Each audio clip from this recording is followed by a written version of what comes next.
Hakuna mtu ambaye utafanya rais wa nchi ya Kenya ambaye atafanya kazi ya kufurahisha kama huyu jamaa yuko hapa.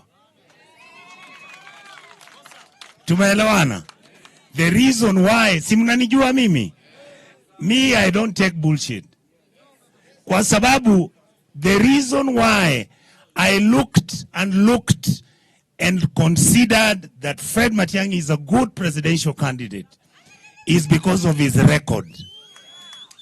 Number two, Fred Matiang'i will disagree with you, but you don't become enemies.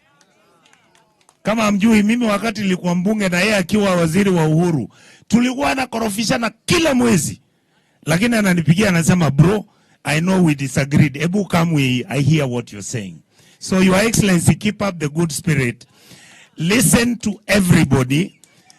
These people are going, some will be fighting for you, some will be fighting over you, some will be fighting against you, but keep your eye on the ball.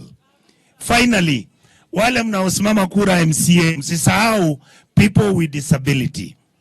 Msisahau kina mama. You know the men, when we are in office, we keep on selecting ourselves. And finally, I want to say, mimi kazi yangu nitafanya na nyinyi wakati tumeanza campaign proper. Nitakuje niwaambie here, you are not going to become a member of parliament, an MCA, or even indeed our presidential candidate because he wants to go and steal more land, he steals more money, he eats money from SHA, he takes over everything, he flies in helicopters. Honorable Fred, keep on using your small cars around here. Wachana na mambo ya ndege. So nikimaliza nasema mahali tunaenda, Mungu awabariki, mfanye kazi nzuri, and I'll tell you this. Nasikia mtu anauliza ati Jubilee, nasikia mnasema Jubilee. Mbona mnasema hivyo?